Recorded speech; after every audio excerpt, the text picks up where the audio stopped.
The attending physician's hand slides from my lower back to my hip during the morning briefing, and I'm calculating how many witnesses are in this conference room when the door opens. I don't look up immediately. I'm too busy stepping sideways, putting the patient chart between myself and Dr. Morrison's wandering fingers. This is the third time this week. I've reported it twice. Nothing's changed except his audacity. Dr. Chen, if you'd pay attention instead of... Morrison's condescension cuts off mid-sentence. The room goes silent. That specific kind of silent that makes my surgeon instincts kick in, the kind that precedes catastrophic bleeding or code blues. I look up. 3 men in suits stand in the doorway. The 2 flanking are clearly muscle, broad-shouldered, dead-eyed, hands clasped in front of them in that universal bodyguard stance. But it's the man in the center who's pulled the oxygen out of the room. Tall, 6'3", maybe 6'4", dark hair swept back, showing the kind of bone structure that suggests Mediterranean heritage. His suit probably costs more than my monthly rent, charcoal gray with a subtle pinstripe, fitted perfectly across shoulders that suggest he doesn't skip the gym. But it's his eyes that make my breath catch. Dark, calculating, and currently fixed on Morrison's hand, which has somehow returned to my waist. Dr. Morrison. The man's voice is accented, Italian, smooth as aged whiskey, and twice as dangerous. Remove your hand from Dr. Chen, or I will remove it from your wrist. It's not a threat. It's a statement of fact, delivered with the casual certainty of someone who's made good on worse promises. Morrison jerks backward like he's been electrocuted. Who the hell? Security! Security works for me now. The Italian man steps into the room, and I catch the scent of cedar and something darker. Gunpowder maybe, or just the metallic tang of power. As of 7 o'clock this morning, I own St. Catherine's Hospital, all assets, all staff contracts, all liabilities. My stomach drops. St. Catherine's has been struggling financially for 2 years. Rumors of acquisition have been circulating, but we thought it would be the University Medical Center or one of the corporate healthcare chains. Not whoever this is. Dr. Chen. He turns those dark eyes on me, and I feel the assessment like a physical touch. I need to speak with you, privately. I'm in the middle of morning rounds. Dr. Morrison can handle rounds. He says it like the matter's already settled. One of his guards, the one with a scar bisecting his left eyebrow, steps forward and hands me a tablet. Your new contract, substantially improved terms, sign it. I don't take the tablet. I don't sign things without reading them. Something flickers in his expression. Amusement? Respect? Smart, you have 1 hour. My office, previously Administrator Kelsey's office, top floor. Don't be late, Dottoressa. He leaves before I can respond, his guards trailing like shadows. The conference room erupts in panicked whispers the moment the door closes. I look down at the tablet. The salary number makes my eyes water. But it's the benefits section that catches my attention. Primary physician to CEO and associated family members. On-call availability required. Discretion mandatory. NDA attached. Associated family members in a contract this deliberately vague means something specific, something illegal. I pull out my phone and Google the name on the contract header, Cristiano Santoro. The results make my blood run cold. Alleged head of the Santoro crime family. Suspected involvement in racketeering, extortion, and money laundering. No convictions. Known for controlling the Port District and several legitimate business fronts, including... I stop reading at 3 suspected murders. The Mafia just bought my hospital, and they want me. I'm 20 minutes late on purpose. If Cristiano Santoro thinks he can buy my compliance with a salary bump and veiled threats, he's about to learn that surgeons don't intimidate easily. I've held beating hearts in my hands. I've called time of death on teenagers. I've told parents their children didn't make it. A man in an expensive suit is just anatomy with better tailoring. The top floor has been remodeled since I was last up here. The administrative suite now looks like it belongs in a Milan penthouse. Marble floors, dark wood paneling, floor-to-ceiling windows overlooking the city. The receptionist's desk is empty, but the door to the main office is ajar. I push it open without knocking. Cristiano Santoro stands behind a massive desk, jacket off, shirt sleeves rolled to his elbows. He's on the phone speaking rapid Italian and doesn't acknowledge my entrance. I use the moment to study him. Forearms corded with muscle and marked with scars, the kind from blades, not accidents. A tattoo peeks from under his left sleeve, black ink that might be script or symbols. His hands are broad, knuckles slightly enlarged, fighter's hands. But it's his posture that catches my clinical eye. He's standing, but his weight is shifted predominantly to his right leg. When he reaches for a file on the desk, there's a micro-hesitation, a tightness around his eyes. He's in pain. Chronic pain, compensating so well most people wouldn't notice. He ends the call and finally looks at me. "You're late." "You're not my boss yet, I haven't signed." "You will." He gestures to the chair across from his desk. "Sit." "I'll stand." His jaw tightens. "Dr. Chen, Nora, if you're going to own my workplace, you can use my first name." I cross my arms.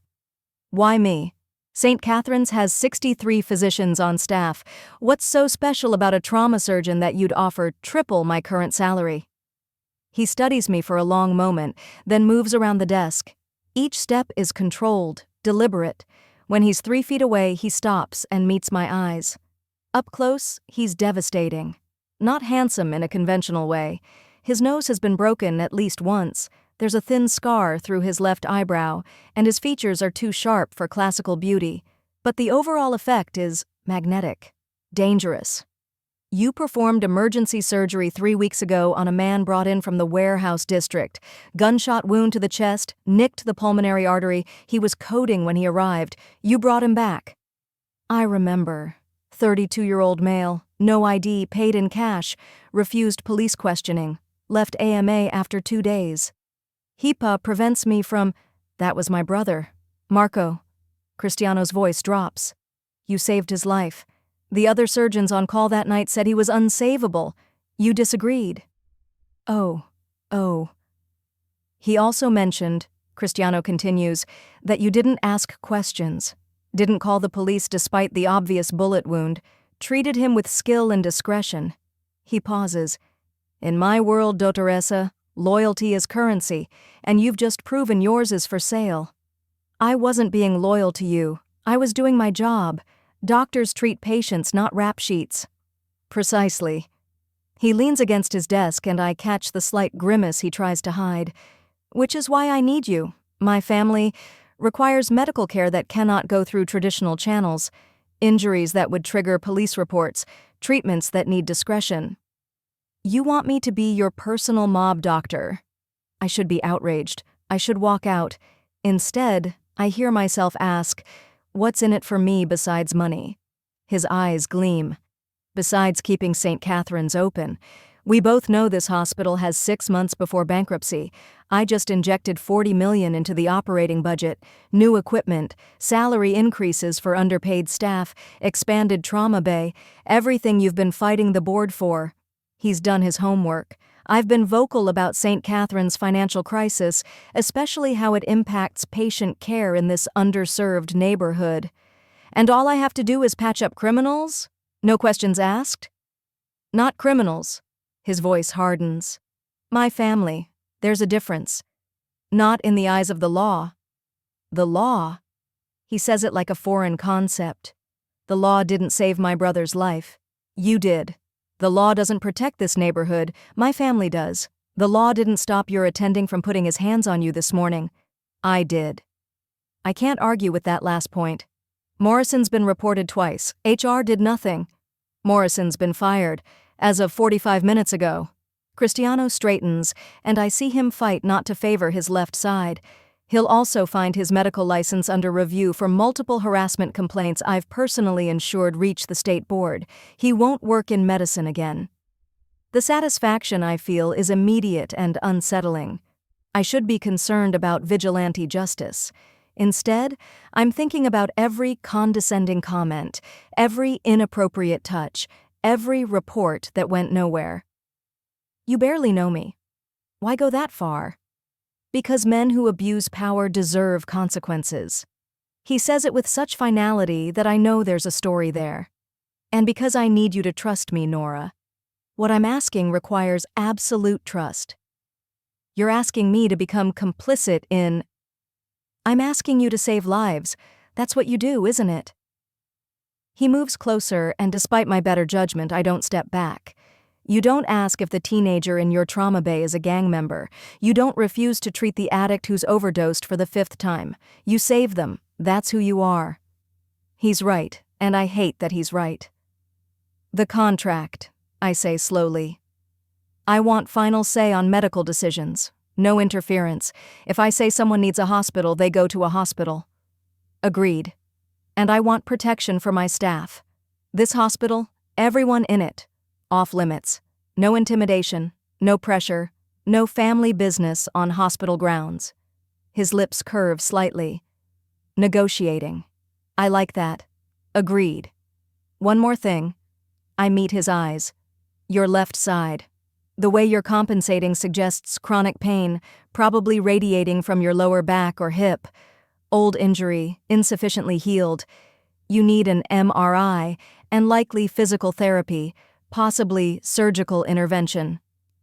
The amusement vanishes from his face. That's none of your... If you want me to care for your family, you're included. And I don't treat patients who lie to me about their medical history. I hold out my hand. Do we have a deal, Mr. Santoro? He looks at my hand, then at my face. Something shifts in his expression, surprise maybe, or reassessment. When his hand engulfs mine, his palm is warm and calloused. The handshake lasts 3 seconds too long. Call me Cristiano, he says quietly. And yes, Dottoressa, we have a deal. The first call comes at 2 a.m. I'm in my apartment, halfway through a glass of wine and a medical journal, when my new phone, the secure one Cristiano's people gave me, buzzes. Dr. Chen. I don't recognize the voice. Male, young, panicked. Cristiano said to call. We have a situation. I'm already moving, pulling on clothes. What kind of situation? Knife wound. Deep. Won't stop bleeding. Location? He rattles off an address in the Port District. How soon can you get here? 20 minutes. Apply direct pressure, keep him still. If he loses consciousness, call 911. We can't. Then keep him conscious. I hang up and grab my emergency medical kit, the one I keep stocked for disasters, and apparently now for Mafia first aid. The address is a warehouse that looks abandoned from the outside. The man who meets me at the door is one of Cristiano's guards from this morning, the one with the scar. This way, Dottoressa, quick. He leads me through a maze of corridors to a back room that's been set up like a makeshift clinic. Basic equipment, examination table, surgical lights. Someone planned for this. The patient is maybe 25, shirt soaked with blood, 2 men applying pressure to his right side. When they move the makeshift bandages, I see the wound. 4 inches long, deep enough to possibly have hit the liver. Everyone out except you. I point to Scarface. What's your name? Luca. Luca, you're my nurse tonight. Wash your hands.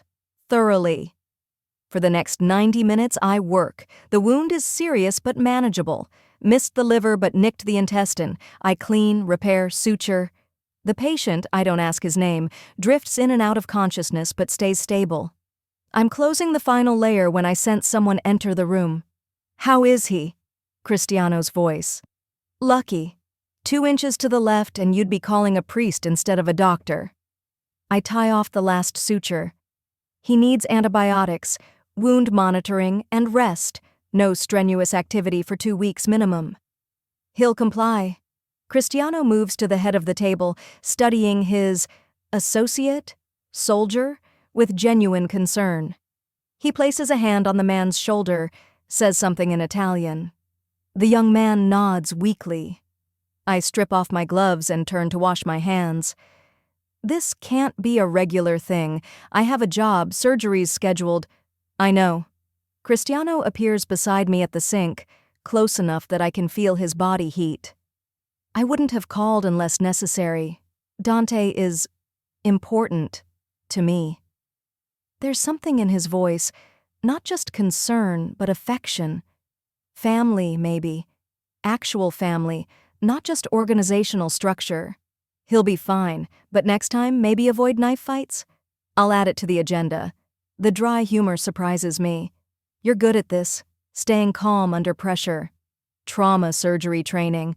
We're basically adrenaline junkies with medical degrees. I dry my hands and finally look at him properly. He's in dark jeans and a black Henley, casual but still devastatingly put together. His hair is slightly disheveled, like he ran his hands through it repeatedly, worried. You care about him, I observe. Dante. He's my cousin, more like a brother. Cristiano's jaw tightens. His father, my uncle, died protecting mine during a business dispute. I owe his family everything. The honesty surprises me. I expected deflection, cold distance, not this glimpse of humanity. Come here. I gesture to the examination table. Sit. He frowns. Why? Because you've been standing for 90 minutes and you're trying very hard not to show me that your back is screaming. Sit. Doctor's orders. For a moment, I think he'll refuse, then, surprisingly, he complies. Sits on the edge of the table, watching me with those dark, unreadable eyes. I move behind him. Shirt off. Dottoressa. I've seen male anatomy before. Shirt off, Cristiano. He pulls the Henley over his head, and I have to maintain professional composure. His back is a roadmap of violence, scars from blades, what looks like an old bullet wound near his right shoulder, and extensive bruising along his left lumbar region. But it's the muscle tension that concerns me. His entire left side is locked up, compensating for an injury that clearly never healed correctly. I press gently along his spine. Here? He inhales sharply. Yes. And here? See. I work slowly, carefully, finding the knots and trigger points. He's tense at first, then gradually relaxes under my hands. Gunshot wound, I say quietly, pressing the scarred tissue near his shoulder. How long ago? 5 years. And the back injury? Long pause. Same incident. I was trapped under debris for 6 hours before my men found me. Compressed spine, fractured L4 and L5. Surgeons said I'd never walk again. My hands still. You proved them wrong. I didn't have a choice. Sign of weakness in my world is a death sentence. His voice is rough. I rehabbed in secret, learned to hide the pain. Only Marco knows how bad it still gets. And now me. And now you. There's something intimate about this moment, him shirtless and vulnerable, me with my hands on his body, both of us speaking truths in the fluorescent dark of this makeshift clinic. You need proper imaging, I say softly. MRI, probably CT. There's likely permanent nerve damage, but with proper treatment, injections, physical therapy, possibly a minor surgical procedure, I could reduce your pain by 60–70%. He turns his head slightly, profile sharp in the harsh light. And if I say no, then you're an idiot. I move around to face him. You're in constant pain, Cristiano. I can help. That's what I do. His eyes search mine. Why do you care? You barely know me. Because no one should suffer when treatment is available, and because... I hesitate, then commit. Because I'm starting to think you're not what I expected. What did you expect? A monster. A villain. I hold his gaze. Instead, I'm finding a man who protects his family, punishes abusers, and worries about his cousin through 90 minutes of surgery. Something dangerous flickers in his expression. Don't make me a hero, Nora. I'm still the man who owns your hospital, who kills when necessary, who operates outside your precious laws. I know. And God help me, I do.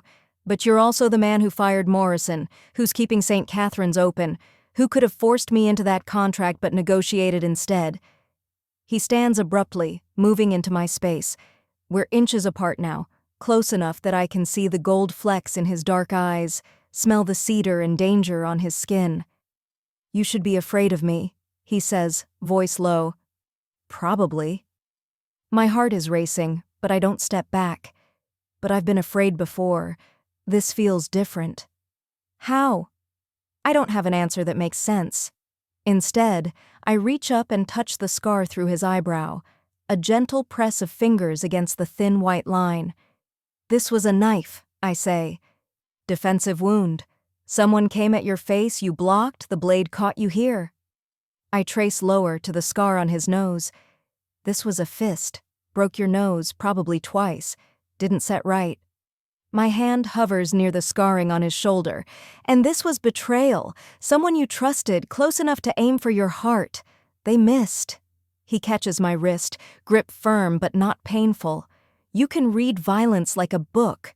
I read bodies. Yours has stories. I don't pull away.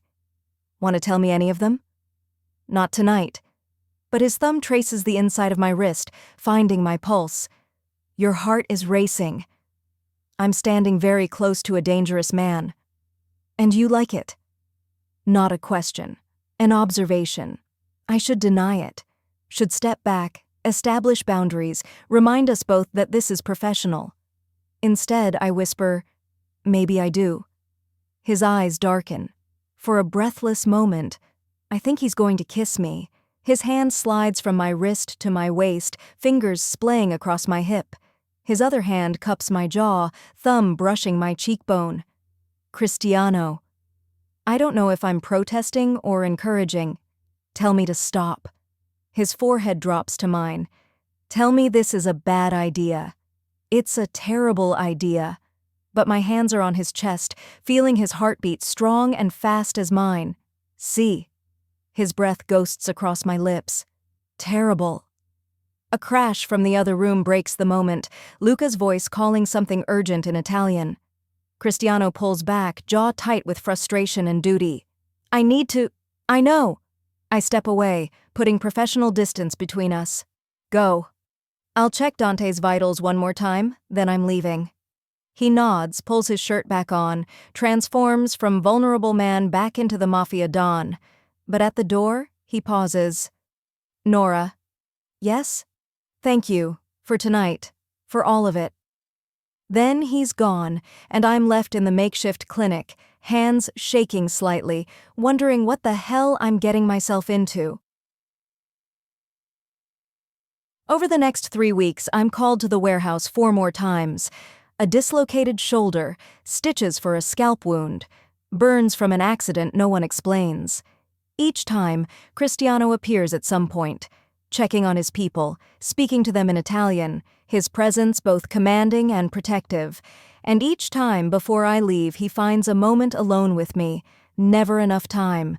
Just brief conversations, his hand on my elbow, questions about my day, observations about the way I bite my lip when concentrating. Small intimacies that feel enormous.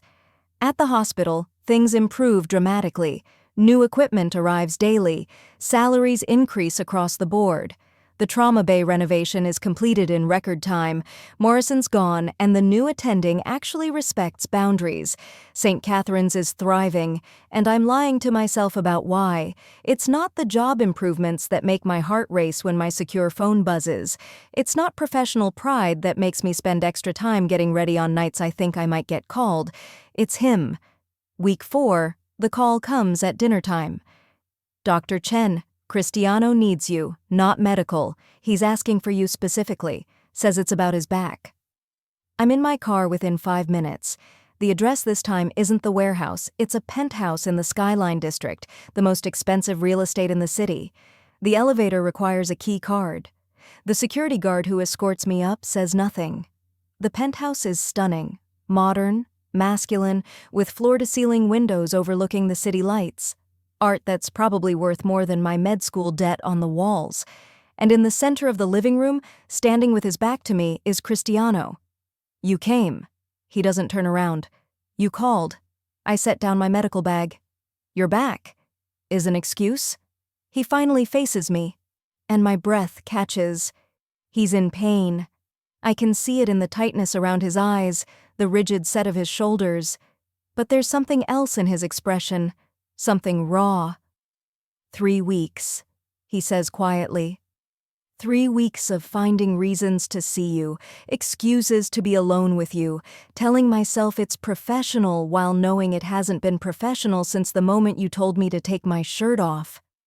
My pulse is thunder in my ears. Cristiano, you should leave. But he moves closer. You should walk out of here, sign whatever documents you need to break your contract, and forget you ever met me. Why? I stand my ground. Because I'm compromised. Because I'm thinking about you when I should be thinking about business. Because last night I killed a man who threatened my family, and my first thought afterward was whether you'd still look at me the same if you knew. The confession should terrify me.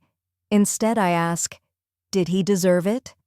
He was trafficking children through my ports. Cristiano's voice is cold stone. Yes, he deserved it. I process this. The moral calculus is complex. Vigilante justice, murder, but in defense of the vulnerable. Exactly the kind of contradiction that is Cristiano Santoro. I don't know if you're a good man, I say slowly. I don't know if what you do is right or wrong by any objective measure, but I know you protect people who can't protect themselves. I know you value loyalty and punish cruelty. And I know... Know what?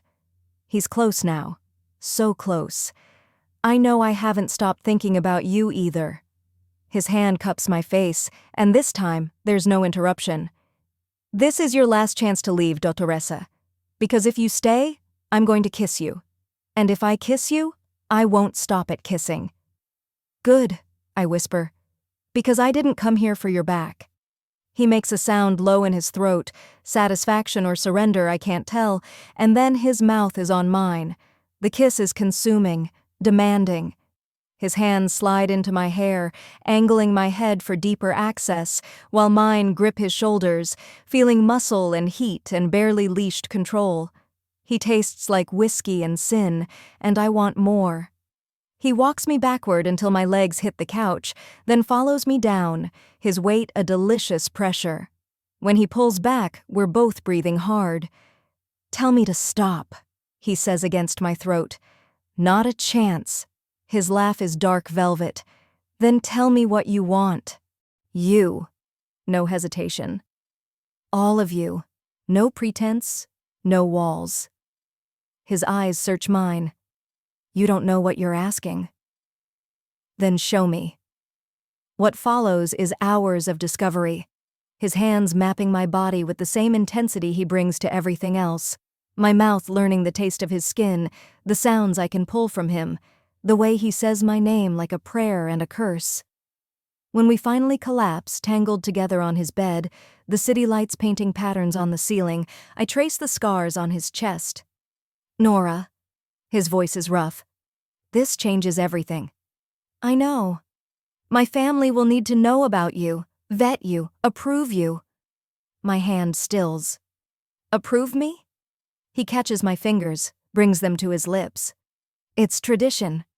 Anyone close to the dawn must be evaluated. For security. For safety. And if they don't approve? His jaw tightens. They will. They have to. The uncertainty in his voice sends a chill through me. Cristiano, what happens if they will approve? He pulls me closer, fierce and protective. I'll make sure of it. But for the first time since this started, I see fear in his eyes, and I realize I've just become a liability in his world. The meeting is set for 3 days later. Cristiano coaches me, his intensity focused and almost clinical. My mother is the matriarch. Show her respect, but don't grovel. My uncle Salvatore, Marco's father, is traditional. He'll test you. Don't back down. Marco, you've met. He's on our side. My cousin Valentina will be the wild card. She protects family fiercely. You're saying there are sides, I observe, which means factions. Always. He pulls me against him. We're in his penthouse, stealing moments before the storm. Some believe involving an outsider is dangerous. They're not wrong. Then why risk it? His hand cups my face. Because the alternative is giving you up.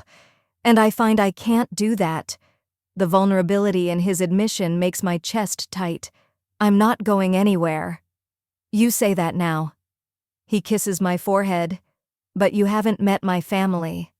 The Santoro family compound is in the hills outside the city, a sprawling estate behind 12-foot walls and gates that require 3 security checkpoints. Cristiano drives us himself, his hand occasionally finding mine, gripped tight. Remember, he says as we pull up to the main house, no matter what happens, stay calm. Don't show fear. They can smell weakness. I perform surgery on coding patients. I think I can handle dinner with your family. His smile doesn't reach his eyes. I hope you're right. The house is gorgeous.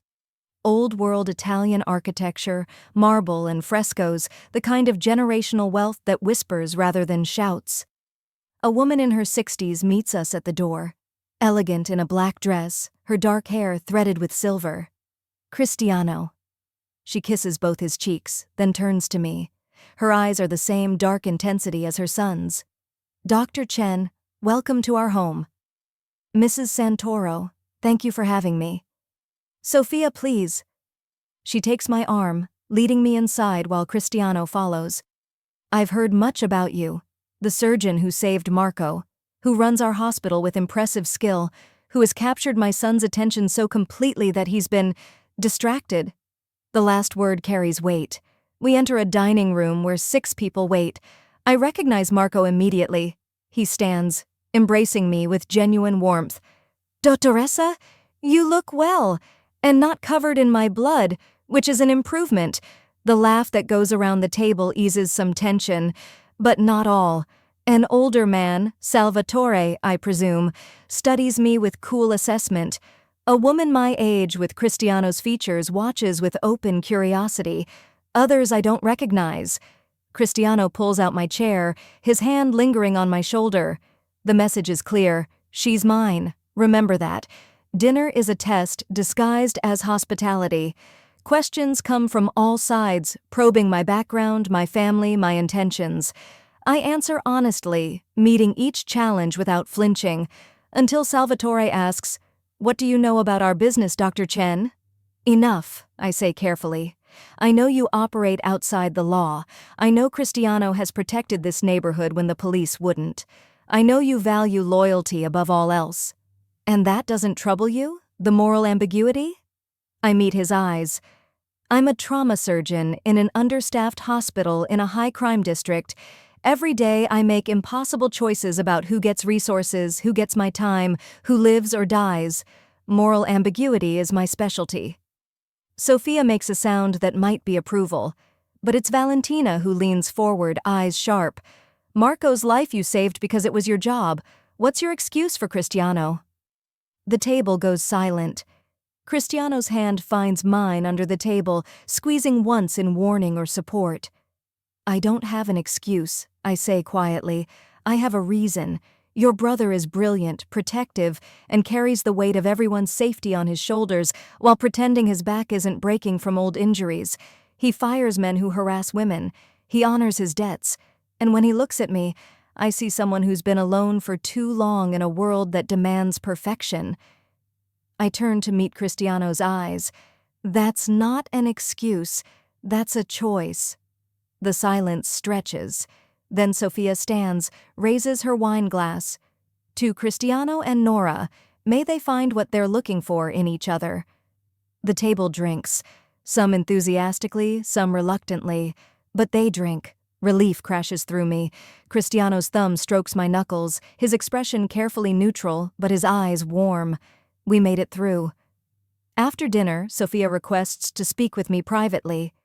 We walk through the estate's gardens, twilight painting the sky purple and gold. You love him, she says. Not a question. I'm falling, I admit. It's terrifying. Good. Love should terrify you, especially in this life. She pauses by a fountain. My husband, Cristiano's father, was killed 12 years ago, murdered by rivals who thought removing him would weaken us. Instead, it made Cristiano into the man he is now, hard, strategic, alone. He's not alone anymore. No.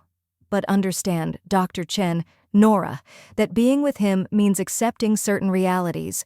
Danger will follow you. His enemies will see you as leverage. There will be nights he comes home covered in blood that isn't his, decisions you'll witness that you can't prevent. I know. Do you? She turns to me, and in her eyes I see decades of this life. Do you understand that the FBI has files on our family? That rival organizations would torture you for information? That any children you might have with him will inherit this legacy, this danger? My breath catches. I hadn't thought that far ahead. Children. A future. I see you haven't, Sophia says gently. Think about it. Tonight everyone was on their best behavior, but the real test comes when Cristiano has to choose between you and the family, when his duty conflicts with his heart. He will always choose duty, Nora. It's who he is. Can you live with being second? I don't know, I whisper honestly. Then figure it out. She places a hand on my cheek, maternal and fierce. Because if you break his heart, if you make him vulnerable and then leave, I will consider you an enemy, and we deal with enemies permanently. Do you understand? Ice slides down my spine. Yes. Good. She smiles, and it's genuine. Now come, let's have dessert. Valentina made tiramisu, and it would be an insult to refuse. We walk back to the house, and I realize I just received a death threat and a family recipe in the same conversation. Welcome to the Santoro family. Cristiano drives us back to the city, silent and tense. When we reach my apartment, he parks but doesn't shut off the engine. You should know, he says quietly. My mother threatened you tonight. I know. And you're still here. I turn to face him, seeing the vulnerability he tries to hide. I'm still here. Nora. His voice breaks slightly. They'll use you against me. Every enemy I have will see you as my weakness. I can protect you, assign guards, move you to a safe location, but there will always be risk, always fear. You're trying to give me an out. I'm trying to be honest about what this costs. I unbuckle my seatbelt and lean across the console, framing his face with my hands. Listen carefully, Cristiano Santoro. I've spent 3 weeks falling for you. I've patched up your family, lied to authorities, crossed moral lines I swore I'd never cross. I've met your mother, survived your family's evaluation, and received my first death threat. Do you really think I'm walking away now? You should. Probably. I kiss him softly. But I'm not. So you're stuck with me. Understood? His hands grip my waist, pulling me closer despite the awkward angle. You're insane. Possibly, but I'm your kind of insane. His laugh is rough and relieved. Come upstairs with me. Cristiano, just to sleep. To hold you. I need... He trails off, but I understand. He needs to know I'm real, that I chose him, that I'm not leaving. Okay. We go upstairs, and he holds me through the night, his heartbeat steady against my back, his arms an anchor in the uncertain dark. In the morning, everything changes. I wake to find Cristiano gone, a note on the pillow. Emergency. Don't go to work today. Stay here. Please trust me. My secure phone has 17 missed calls. I'm scrolling through them when my regular phone rings. Unknown number. Hello? Dr. Chen. The voice is male, unfamiliar, cold. You have something that belongs to us. Cristiano Santoro's heart, to be specific. We're going to need you to deliver a message for us. My blood turns to ice. Who is this? Friends who don't appreciate the Santoro family's recent territorial expansions. Here's what you're going to do, Dottoressa. You're going to meet us at the address we're texting you, alone, within the hour, or everyone in St. Catherine's Hospital, your colleagues, your patients, the janitors, the children in pediatrics, they all become casualties. Do you understand? Yes. Good. Oh, and Dr. Chen, Cristiano thinks he's protecting you. He thinks his men are enough to keep you safe. Tell him for us, nothing is ever really safe. See you soon. The line goes dead. A text comes through. An address in the industrial district. And a photo, St. Catherine's lobby, taken this morning. with a red circle around the entrance. They've been watching, planning, waiting for me to become important enough to use. I'm not just Cristiano's weakness anymore. I'm a weapon pointed at everyone I care about, and I have 57 minutes to decide if I'm brave enough or foolish enough to face it alone. To be continued. End of Chapter 1. The next chapter will reveal Nora's impossible choice, Cristiano's devastating response, and whether love in the Mafia world can survive when everyone you care about becomes collateral damage.